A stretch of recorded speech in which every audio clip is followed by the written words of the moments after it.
Price Lord. அன்பானவர்களே, இயேசு கிறிஸ்துவின் நாமத்துக்கு ஸ்தோத்திரம் உண்டாவதாக. இந்த நாளுக்காக தேவனுக்கு நம்ம நன்றி சொல்லுவோம். இன்னைக்கு காலையிலேருந்து சாயந்தரம் வரை உங்களையும் உங்கள் குடும்பத்தையும் கர்த்தர் பாதுகாக்கிறார், ஆசீர்வதிக்கிறார். உங்கள் போகத்தையும் வரத்தையும் உங்கள் கையின் பிரயாசத்தை தேவன் ஆசீர்வதிக்கிறவராக இருக்கிறார்.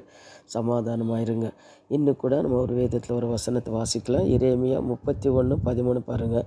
அப்பொழுது கன்னிகைகளும் வாலிபர்களும் முதியோர்களும் ஆனந்த களிப்புடனே மகிழ்வார்கள். நான் அவர்களை துக்கத்தை சந்தோஷமாக மாற்றி அவர்களையே தேற்றி அவர்களையே சஞ்சலம் நீக்கி அவர்களையும் சந்தோஷப்படுத்துவேன். பாருங்க, அப்போது ஆனந்த களிப்பான அவன் என்ன பண்ணுறாங்களோ, ஆனந்தமும் சமாதானம் சந்தோஷம் நம்மளுக்கு எப்போ வருது அப்படின்னு சொல்லி நம்ம பார்க்கும்போது, நடுக்காது இனிமேல் ஆகாதுன்ற காரியம் நடுக்கும்போது நம்மளுக்கு என்ன பண்ண சந்தோஷம் சமாதானம் வரும். ஒரு வியாதி தீராத வியாதியிலிருந்து விடுதலை கிடைக்கும் அப்படின்னு சொல்லும்போது நம்மளுக்கு சந்தோஷம் சமாதானம் வரும். இதே போல் தான் நம்ம கைவிட்டு போன காரியங்கள் நம்ம கடிக்கும் போது நம்மளுக்கு சமாதானம் சந்தோஷம் வரும், மகிழ்ச்சி வரும். அதே போல் தான் இந்த உலகத்தில் நம்மளுக்கு சமாதான சந்தோஷம் மகிழ்ச்சி இருக்கிறத விட இன்னொரு ஆண்டவரோட வருகை வரும்போது நம்மளுக்கு மகிழ்ச்சியோடு அவர் என்ன பண்ணுறாரு, நம்மளை கொண்டு போகிறாருன்ற ஒரு சந்தோஷம் நம்மளுக்கு இருக்கும். அதே போல் நீங்கள் வேத வசனத்தில் பார்க்கும்போது யோவான் 5வது அதிகாரத்தில் நீங்கள் பார்க்கும்போது ஒரு 38 வருஷமாக இருந்த அந்த வியாதிக்காரனுக்கு எப்போ பார்த்தாலும் வேதனையோடு இருந்தால் அந்த வியாதிக்காரன்கிட்ட ஆண்டவர் போய் கேட்கும்போது சுகமாக விரும்புகிறாயான்னு கேட்கும்போது அவர் சொல்கிறாரு, ஆண்டவரே, தண்ணி கலக்கிறதுக்கு முன்னாடி யாராவது போய் இறங்கிடுவாங்க, ஆனால் எனக்கு சுகமாகணும்னு இருக்குது, என்னால் முடியல, எழும்பி போக முடியல. அப்போ அவர் ஆண்டவர் சொல்கிறார், எலும்பு நடுன்னு சொல்லும்போது அவருக்கு ஒரு பெரிய சந்தோஷம் வந்தது. அதுபோல் தான் அன்பானவர்களே, நமக்கு ஒரு சந்தோஷம் சமாதானம் வேணும்னா பாருங்கள், அவர் என்ன பண்ணுறாருன்னா, அவங்க துக்கத்தை சந்தோஷம் மாட்டுகிற தேவன் நம்ம தேவன் வராராம். அவர்களை தேற்றி அவர்களை சஞ்சலம் நீக்கி அவர்களை சந்தோஷப்படுத்துவேன் என்றார்.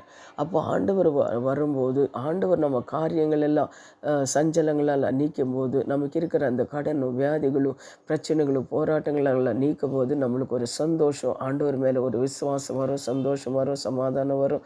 நம்ம குடும்பத்தில் என்ன பண்ணுவோம், நம்ம ஓடி அவருக்காக நம்ம ஜெபம் பண்ணுவோம், ஊழியம் செய்வோம், கொஞ்ச நாள் அப்படி இருப்போம், சந்தோஷமாக நம்ம இருப்போம். ஆனால் இந்த உலக பிரகாரமான சந்தோஷத்தை பார்க்கிலும் கர்த்தர் கொடுக்குற சந்தோஷத்தில் நம்ம எப்பொழுது சந்தோஷமாக நம்ம இருக்க முடியும், அது அவரோட வருகையில் மட்டும்தான்.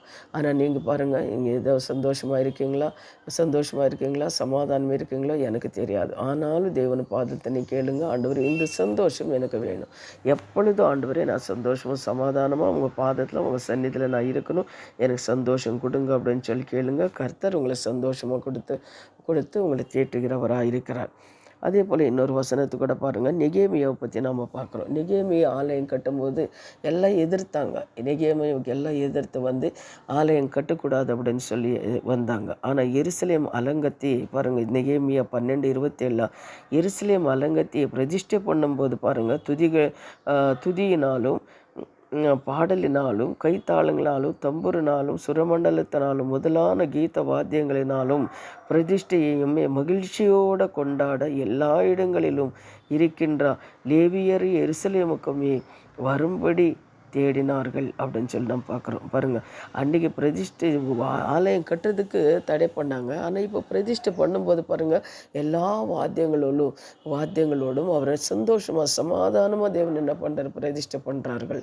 அதுபோல் அப்போ அந்த மகிழ்ச்சி வந்தது. அதுபோல் தேவ பிள்ளைகளே, நம்மளுக்கு மகிழ்ச்சி சந்தோஷம் சமாதானம்னா அவரோட பாதத்தில் நம்ம இருக்கும்போது தான் நம்மளுக்கு ஒரு மகிழ்ச்சி சமாதானம் சந்தோஷம்.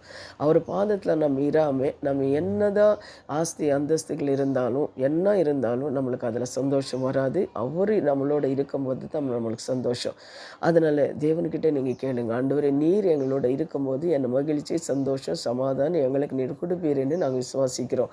எங்களை சமாதானம் கொடுங்க ஆண்டவர் அப்படின்னு சொல்லி ஜெபம் பண்ணுங்க. கர்த்தர் உங்களை ஆசீர்வதிப்பார். இப்போ ஜெபிக்கலாம்.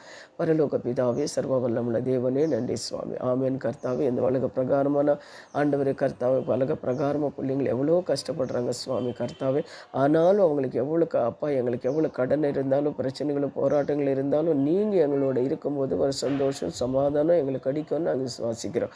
இயேசுவே ஸ்தோத்திரம். இயேசுவே நாமத்தை ஜெபிக்கிறோம் பிதாவே. ஆமேன். ஆமேன். God bless you. கர்த்தர் உங்களை ஆசீர்வதிப்பார். ஆமேன். தேவனே ஸ்தோத்திரம்.